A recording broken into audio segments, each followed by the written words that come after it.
Fuller's Golden Pride.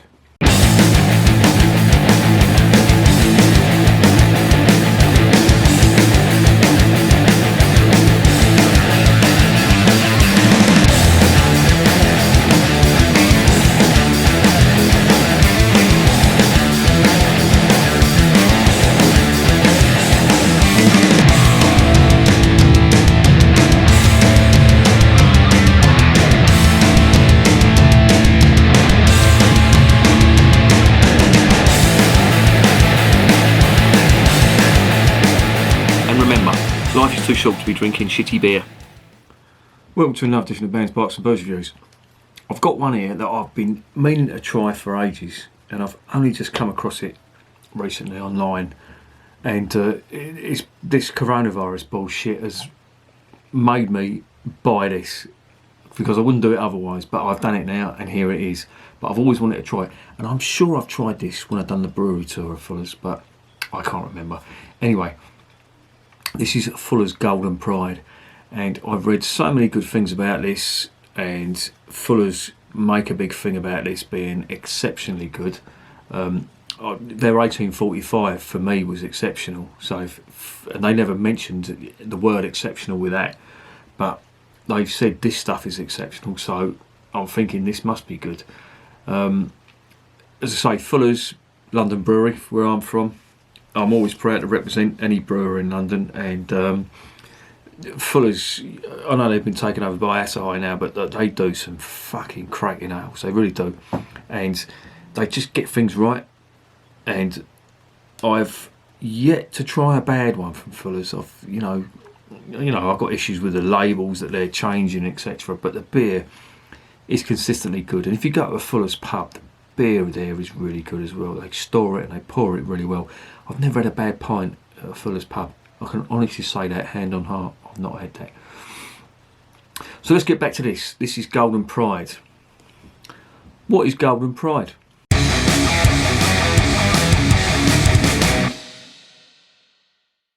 Well, it is an 8.5% superior strength ale. Well, at 8.5, that's going to be pretty strong. It's 500ml bottle.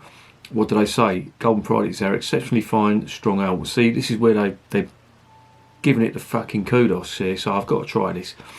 The rich malty flavours from the pale ale and crystal malts are balanced by the North Down, Challenger, Goldings and Target hops. All English hops, so I'm imagining this is going to be a very English tasting beer, creating a full flavoured beer with intense finish. Wow. So yeah, it does sound really good. I am gonna savour this, and if I'm disappointed, it will be a first from Fuller's. So let's crack this bottle open and let's see what's going on.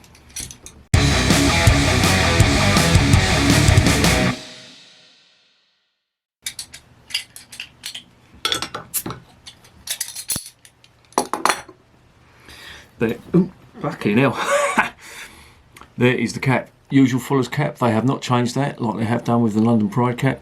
It's got the Griffin, representing the Griffin Brewery, based in Chiswick in London. If you ever get a chance to do a brewery tour in London, do the Fuller's one. It's really good. I really enjoyed it. Anyway, what are we getting on the nose? Wow, intense toffee malt, slight spirit alcohol, which I'd expect from an 8.5% beer, slight hot bitterness as well, but I can't really get much out of here. But let's get it into the glass. As they say, there's a fair few awards that this beer has won. There's at least 5 or 6. They're quite prestigious and they're quite recent as well, so all the signs are looking good for it. There it is in the glass. Deep ruby coloured ale with a 1.5 finger head, slight off-white head. 8.5%. It's going to be quite strong. What are we getting on the nose out of the glass? Oh, fucking hell, yeah. More toffee malt. Some slight hot bitterness from that. but it smells really good. I cannot wait to get this down my fat fucking neck.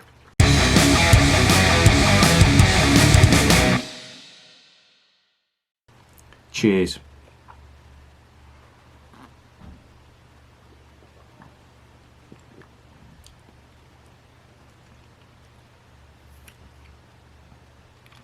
Oh yeah, that is intense.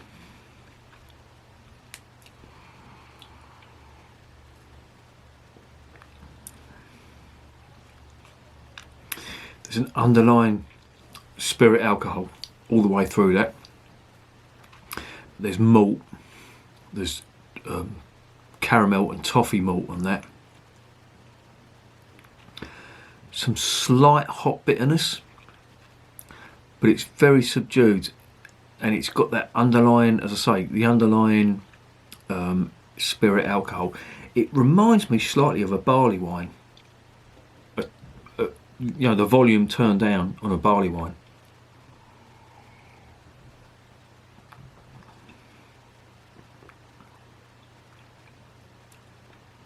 But it's really nice. It's really good.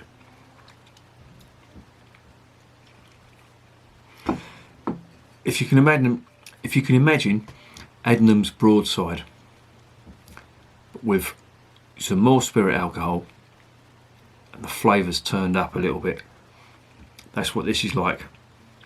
This is really good. I'm surprised they're doing it in pint glasses at 8.5%. For me, this is, you know, this is a beer that needs to be savoured rather than gulped, he says as he's gulping it down. But it looks good, and it damn tastes good as well.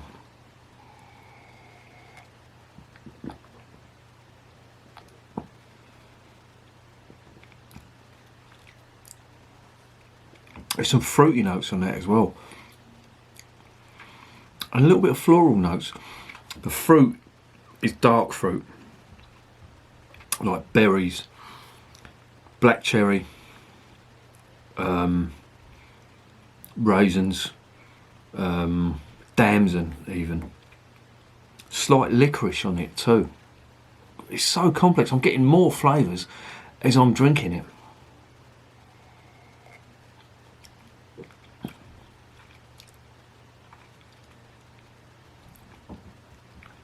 But it does remind me of a barley wine. That underlying spirit alcohol that you get on the barley wine, that's definitely there. And it's reminding you that you've got to treat this with respect, because I can imagine this is a creeper, because it's very tasty. And quite moorish as well. Them fruity flavours that you get on that, they really do complement it.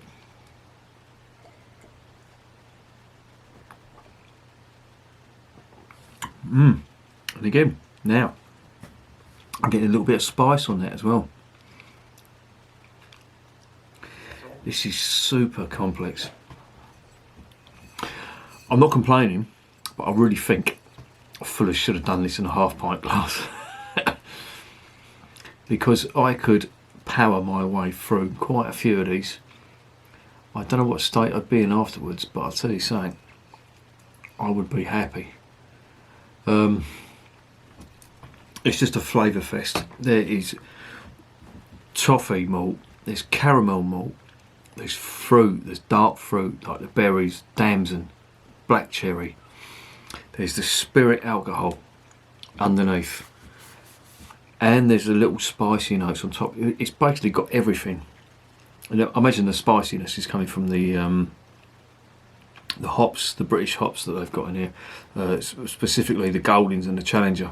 They're sort of renowned for their spiciness, but it's really good. And it's, as I say, it's reminded me more of a barley wine than, they call it a supreme strength ale. Could you describe barley wine as that? Well, Barleywine is a style of beer. I imagine this is, as strength goes, this is at the bottom of the scale, because Barleywine is usually sort of 9, 11, between 9 and 11%. But this is this is just packed full of flavour.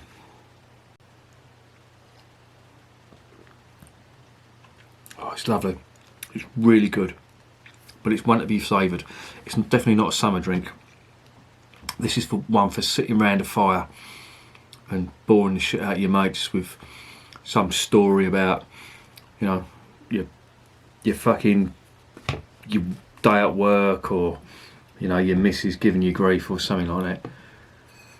But yeah, really impressed with this, as I always am with Fuller's ales. I might have to get some of this again, because this is the pinnacle of what Fuller's do.